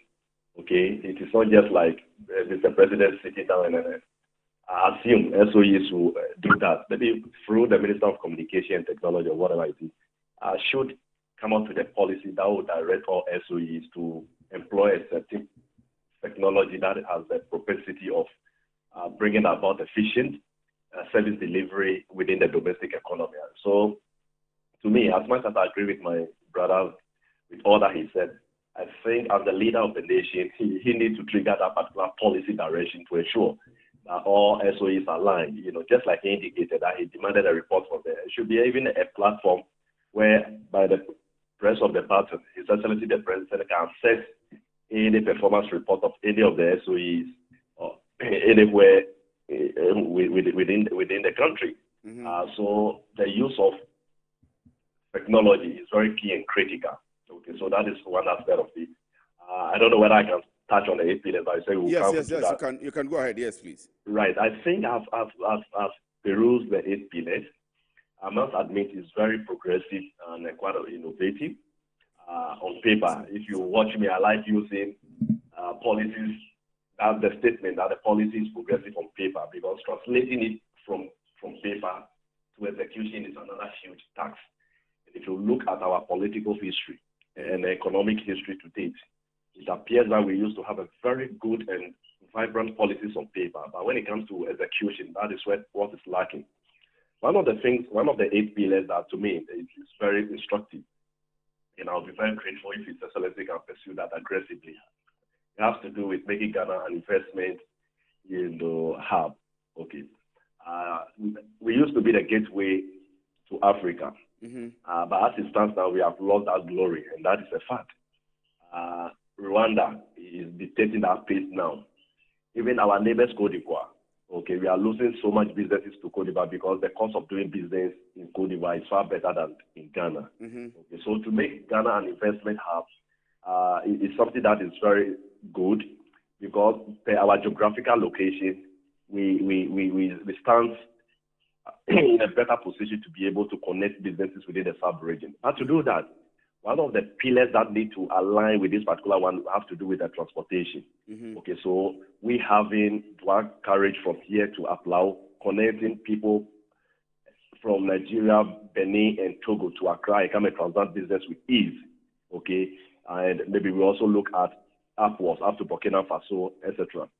And then another critical thing, which I've heard is in the pipeline, and I will be very grateful if His Excellency can execute that, has to do with the national carrier that will be able to connect business people within the sub-region to come and do business. Because you cannot make Ghana an investment hub if you don't have a very efficient transport system by road or by air. If you recall, before the collapse of Ghana Airways, okay, Ghana Airways used to people from Lagos, that's Nigeria, come to Accra if they want to go to the United States and landing. I recall that even Ghana Airways used to go to Gambia, Liberia to pick passengers anytime they are going to the States and even landing. Okay, so we're connecting, but we don't have that connection any longer, and it is more expensive than traveling within the sub-region than going to Europe and elsewhere. So we need to take advantage of that. And so in the process of making Ghana an investment hub, you need to also focus on the transportation, as you mentioned, as one of the key pillars. As for the fiscal discipline, it's something that is already there. They have no choice than to do that if you want to have a macroeconomic stability, okay? And it's really part of the IMF conditions. But the craft of the pillars is making sure Ghana should be noted for something, so that within the sub-region, when we are talking about investment hub, they should point to Ghana, okay? We have it because of our stable democratic dispensation. That is what is helping us. But in terms of cost of doing business, in terms of creating the business environment that will induce and attract investors, and even within our peers, our neighbors within the sub-region, to take Ghana as a destination, I think that is what is lacking. And then that's the reason which I am excited that the president wanted to toe that line. Okay, but these are the realities. These are some of the things that ought to be aligned, to be able to do that. Okay, he may not be able to achieve all within the 4 billion, but he should be able to set the foundation for future and successful government or administration to take over. So the 8 pillars are very progressive. They are very good, but it takes hard work to be able to achieve that. And I've realized in his speech yesterday that even as one of the pillars that they wanted to resort to the capital market soon, okay, because you need money to be able to drive infrastructure. So here too, infrastructure is very key. And if you look at our financial situations as a nation, domestically, we are unable to raise so much. And that's the reason which government has focused on raising so much domestic revenue to focus on consumption, okay, so that whatever money we borrow from the capital market will go into infrastructure development. If we are able to do that, then we should be on a path to creating the kind of opportunity and prosperity that he envisaged. So to me, very good pillars. It demands a lot of good hard work. He must be on top of his appointees, no laxity in terms of execution. They should be able to work very hard in line of his visions. Then I may say it is possible. So progressive on paper, execution, more work ought to be done. Right. Thank you very much. But you hold on. If we have some time, we'll come back and conclude with a discussion on the city appreciation. But let me come back to the studio and come to Doc. You mentioned the 24-hour economy, transportation, aviation, infrastructure, and so on and so forth. But all of these, without technology, we will not be able to conclude, or will not be able to move forward and compete, even within the West African sub-region, Africa, and the global advancements that we experience. And how do we do this with technology? How do we use technology? I mean, you are an expert in the area. How do we use technology to push the agenda of, first of all, the 24 hours and the entire growth of the economy? Okay, let me give you some information, which most people do not realize. John Mahama, as the then Minister of Communication, oh yes, he's been before at that time, was the one that got to sign the digital or the interconnection agreement for Ghana technology to take off. Okay. And I'll tell you a story behind it. The gentleman, even though he lost election, I was then the president, of the Ghana Mobile Network Association, now Telecom Chamber, where we formed, MTN, Farouk, and all of that. We managed to keep him in office to 11:45 p.m., even though he's not supposed to be there, to sign Ghana's, for the next government, which is not his party, to continue. So anywhere this matter comes, I gave him that credit and that foundation. In the night, 11:45. Yes, he stay in office, all of us, Odrunyani, Ghana Telecom, Celtel, MTN, Milcom, we kept him in office. And the chamber. Now the chamber. So he did it. And then going forward also, so all that his brother Bami also did, I think he also followed, I don't want to politicize it. He also followed. Now he's back, he's going to make sure that he conclude. You see, look, Ghana, all that is going on, we just put the button on the red. Technology must be the next focus. Transportation must be the next focus. You see, Ghana is the headquarters of African continental trade. So it means that every business wants to stay in Ghana and do business in Africa. Ghana is a very nice place. Whoever chose Ghana through that time was very good. So everybody wants to come and have headquarters built in Ghana. Yes. But one of the major problems now is transportation, because to fly from here to wherever, you need to go to London, to go here, to go here. So bringing back Ghana Airways or policy, and also challenging with the private sector to come and challenge that is a very good policy. And we hope that the policy is good so that more can come. Two, I think that, I'm somebody who would like to go exclusive Ghana, most of the issues that I talk about. Yes, I like and say want to partner. But I wish that if you can go in a proper Ghana ways owned by Ghana, I'll be much, much happier. Let me just express that. Two, technology, that also a challenge to with the private sector. So we even began that already. Last week, we did a very major launch at Labadi Beach, where you brought major companies here to transport. In my company, we launched a very major for all the students, last week for, tablet and internet for all the students all over the country, which were done about 2 weeks ago. You see, what Ghana needs right now is all those cigar things we are talking about. You see, the problem we have is that most of the workers, public servant workers in Ghana, do not have internet at home. That's true.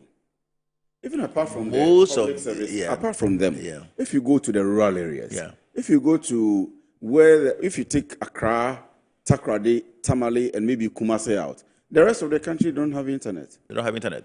So when you look at the scale of telecom today, if you look at MTN revenue, it will tell you about, I don't know, 54% or so is for mobile money. So that's the bigger revenue. Yes. Now you go to data, smartphone, and then the voice. So Ghana, we really need to quickly move forward very quickly to be able to achieve, improve that solution. So my company, for instance, we're back again trying to see what we can do. And I'm sure those are the challenge the president threw into all of it, the private sector. Do whatever we want to do to support government. If you look at the young minister, he's also 1 million coders. Honorable 1 million coders. That's internet. That is a part of connectivity as well. So I think what we need to do basically is those of us who are in the industry to quickly come up and then take that challenge. And so we will be announcing very soon, to provide internet by cloud everywhere. In Ghana, all of you in the media, you must have a tablet or laptop with internet wherever you go. So if I go to Fadem Pointing, Kwabri East, or if I go have to internet. We have cloud somewhere already in the northern region. We have cloud already. We are working. Now Lerugu, I'll have it. We have it. We are working with University of Winneba. We are working for all the all the school children. We have Nokia. We have Intelsat. All of them. Even Starlink commercial is part of a consortium. So we have this consortium agreed already, and I'm going to be launched very soon, because the key basically is that we need to make sure that there's internet everywhere. Bottom line, we need to make sure that every home has smart TV for teaching and learning, to grow metro business, so exactly. that they can watch a TV wherever they are, wherever you are. Now you need to, no matter with all the equipment and everything, you still have to be online. Yes. You still have to, you have the traditional TV, DTV going out there, but you still need to be online. You have to stream online and all that. As a result of the president's policy and then the policy we are chasing, everybody else want to be in Ghana. But the first key, you see, another major problem about investment is that, look, you see, people want to see, most of the owners of companies, they are widows. They are in a kitchen somewhere. They need to be able, as you say, want to be online to be able to manage their business, whatever it is, and so forth. That's another major problem that I wish government, the president does not forget. I've been talking about it for a while. You see, we need to be able to come up with laws so that Ghana can own more percentage of our natural resources. But this is what the Burkina Faso boys are doing. You see, look, so, we cannot, say that the Gold Board, very wonderful, very powerful program, but we have to go and seek, permission, for them to give it the 20% to go and market. I think by 2025, 2026, 2027, I think government should think, president should think very seriously and consult the economic to come up with a policy. So at least, by 2026 coming, Ghana's equity in all these issues at least are up, to at least 35%, minimum. 35%? Yes, if not more. You see, the Sahel boy, they've gone 100%. All that's happening in Sahel, Niger, and all of them, because they realize that all I'm sorry to divert a bit, please. But we don't put up the capital to invest in these processing of the natural resources enough to give us a 35%. That is what has always been the mindset, and it's a wrong mindset, totally wrong mindset. You see, business, even the mere fact that you carry the risk in Ghana, it's worth something. You understand? The Americans give it, if they give their money, it's 85% content. The Danish people 33%. But you, the local people, businessmen who have the money, you have to chase that. Yeah, that's what I'm saying that, I've been chasing on the president. I'm saying, see, if you look at what is going on right now, you see, look, you have to do that, because if you look at the history behind all this, you see, one of the major problems people don't know in Africa is that, young man, you see, all these everybody talks about, there's no U.S., French government doing business in Africa taking control of our resources. They are private sectors like us. Yeah. There are no government. Yes. Then when they succeed, then they bring their government troops and they pay them to come and guard their investment in this country, like Congo or whatever it is. If you take Rwanda, everyone talks about Rwanda. Sometimes I feel very unpleasant because Rwanda, the policy there for technology was done from Ghana here. I chaired that program. Yes. We chaired that program, but Ghana could not implement it. So Rwanda picked it up, and now if you go to Rwanda now, at the Smart Africa, it's all Ghanaians. Mostly Ghanaians. So the digital policy is key. Transportation policy is key, for it to succeed the 24-hour economy. The 24-hour economy is one of the major best economies, that we can implement. Luckily, the one who's implementing Gusitano and all that, they have a lot of experience to do so. But we must also move very, very quickly for it to be felt. You see, if you look at Makola Market, all these people, whatever is going on, if you look at the regional minister of Ashanti, a young one, he has begun already. I think we need to just make sure that the policies that would help them and the little funny they can go. Another major problem is the banks. Even all the president is talking about, the banks must also relax.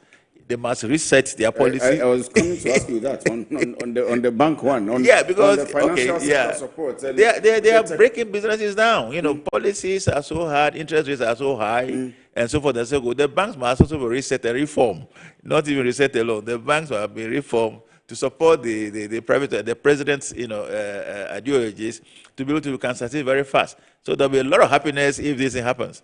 So, Oloruntoye, without the financial sector, all of these things that we are talking about will not happen. I see the financial sector also driving technology very much, especially here in Ghana. You have, I'm sure, researched in other countries in Africa as well. How do we push it and even end up reducing interest rates and all of that? If you go for a loan here in Ghana today, you are talking about around 28, 29, 30% interest rate. You cannot compete with a businessman from Germany who is doing around 3, 4, 5%. In the US, they hit 5% and everybody is running wild. How do we move forward as a country? But before you answer that, kindly indulge me. Let me take a quick break. Let's acknowledge our sponsors briefly. We come back and I'll give the floor to you to do justice to all the things that we have discussed. So if you're watching us, just stay on. We'll be right back. Don't go away.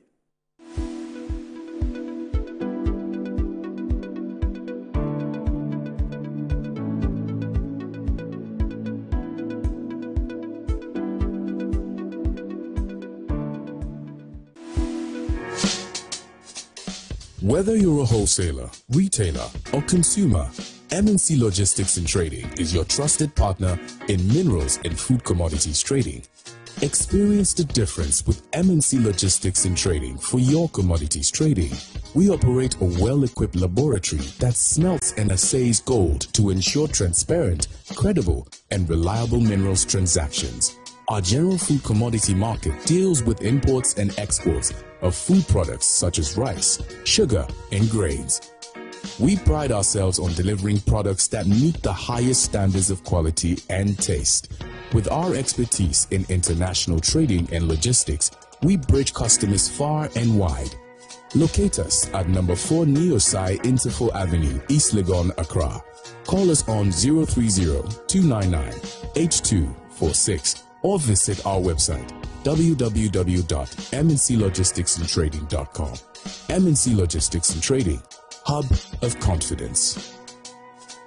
I'm a brands manager.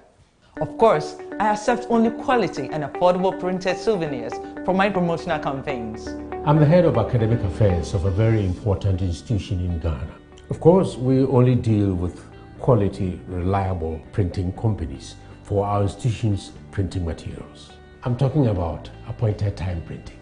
Appointed Time Printings. We take pride in our extensive print scope that transform your ideas into captivating visual masterpieces. We delve into the core objectives and vision of each print project. Precision printing is at the heart of our printing process as we meet your tight deadlines. Our rigorous inspection, color verification, and overall printing excellence are assured. 20 years of printing excellence. It's always a pleasure working with you to create a vibrant, dazzling printing experience that gives you a masterpiece. Appointed Time Printing, your world of quality and affordable printing. Yo fam, it's that time again. Finals.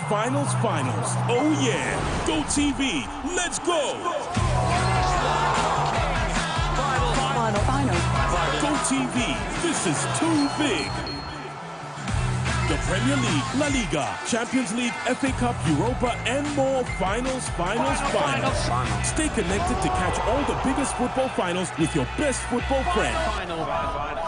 Go TV, love it. Join the president of EBID and other leading development experts live on June 3rd, 2025 from 11 a.m. GMT on Metro TV Ghana, DSTV Channel 277, and EBID's digital platforms for the President's Roundtable on Unlocking Food Security in West Africa through Agricultural Transformation. Having financed over $113 million in agriculture and agribusiness projects and programs to build resilient food systems across the ECOWAS sub-region, EBID has prioritized tackling food insecurity in the sub-region in its Strategy 2025 with the aim of assisting member states to attain SDG 2 and SDG 3. Dr. George Ejekum Donko, President and Chairman of the Board of Directors of EBID, will be joined by leading development experts to discuss and share their collective experiences and perspectives on addressing food security challenges in West Africa, as well as finding innovative ways to ensure food resilience in the region. ECOWAS Bank for Investment and Development. EBID, transforming ECOWAS communities.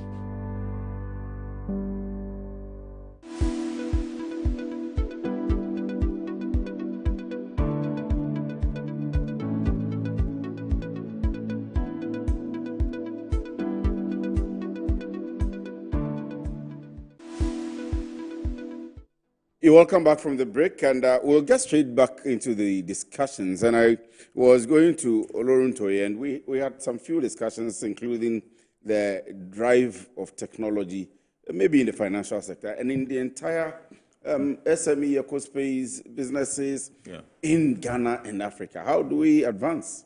Okay, good. So let me just piggyback on what the good doctor said around connectivity, because everything rides on connectivity. Right. So achieving connectivity in the rural areas everywhere in Ghana is so critical. But on top of that will now be, what will the connectivity be used for? What applications for citizen services will ride on the connectivity that will empower the citizens to do not what they need to do only to get services from the government, but to empower themselves to also be equipped to participate in the digital economy. So one of the major things, which I think may be announced for the first time on Metro TV in Ghana, is the free learning platform, digital skills learning platform, for not only for Ghana anyway, but for Africa on SAP. So SAP is the global leader is Europe's #1 company, most valued company today. Okay. SAP is European #1 most valuable company today. And what SAP has done, so SAP is a software company. Okay. #1 in enterprise software and business AI globally.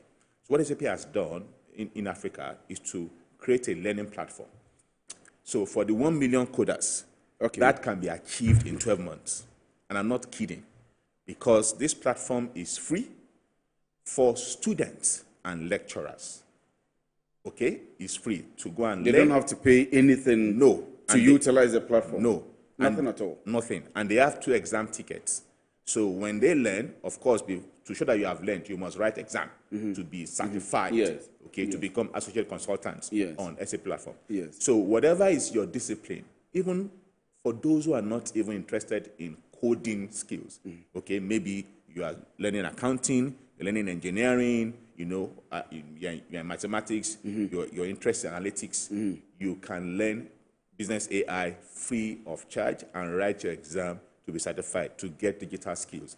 Now, the reason why this is so important for Ghana is that this presents opportunity. I think the president mentioned that we have over about 150,000 students that graduate every year in Ghana. Yes. Exactly. So all final year students, because at that point, you have built enough capacity to be able to understand how global from the tertiary institutions. How global business systems run, whether in financial services or in manufacturing or oil and gas. You understand how it runs to an extent. And so you're able to use that knowledge to go and write exams, to become a digital consultant in that field that you want to graduate in, and write your exam.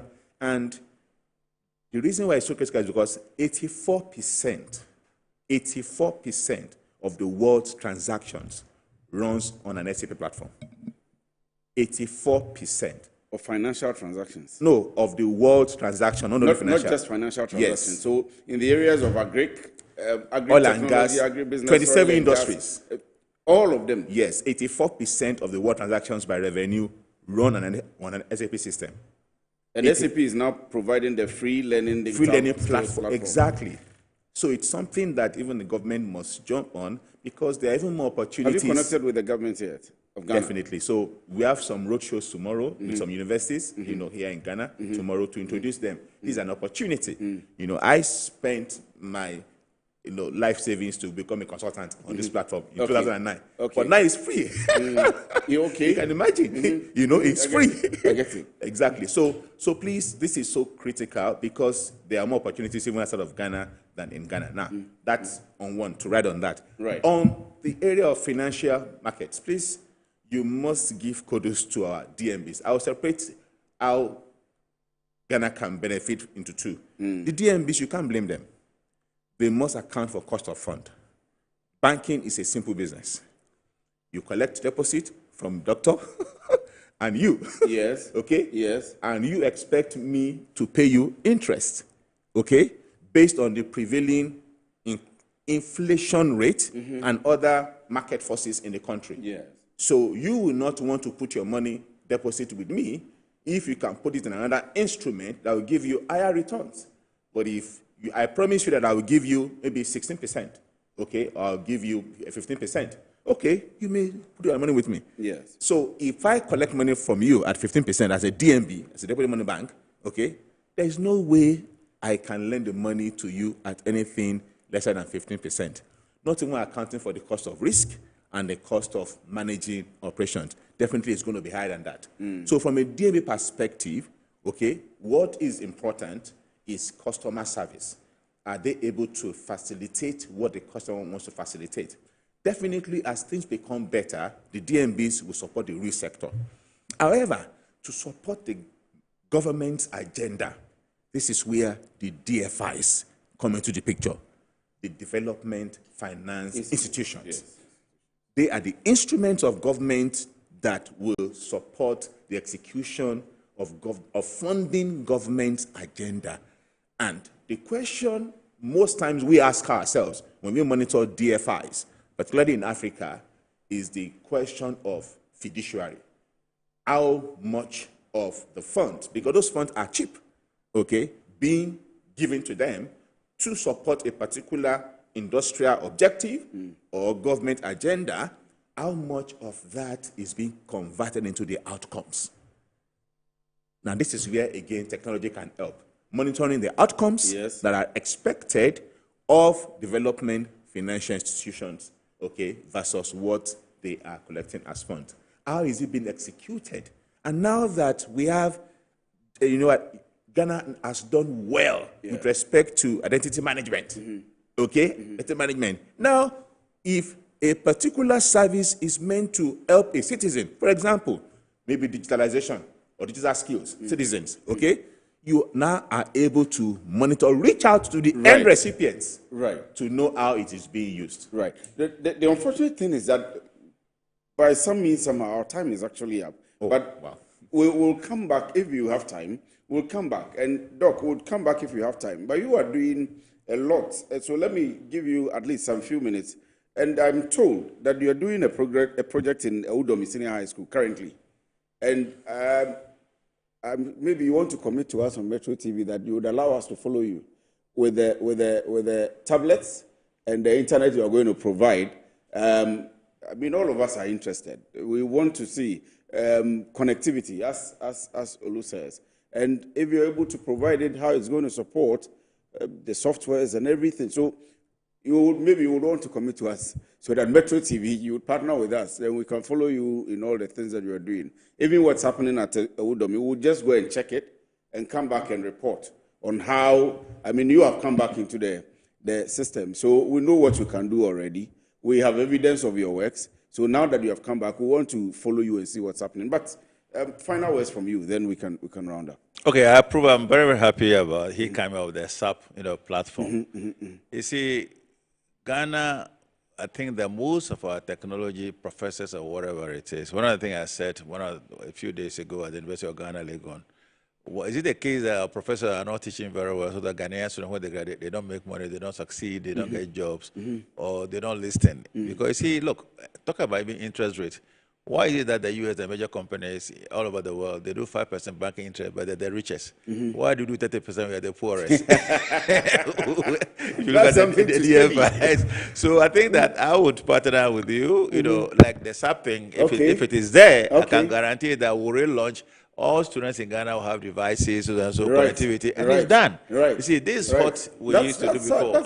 And then with Metro TV. And I'm watching you. No, not you, not Metro TV, you. As a person. Thank you. Because your dynamics or whatever it is. Thank you, Doc. But it's approved. We can sit down and work out the modalities. Right. Because you see, seriously, that's one of the reasons I threw the president, a challenge. At our age, I want to leave a legacy. So I also need it to be there for it to fast track. So if this is coming up, you are there, you are interested, let's fix it. Super.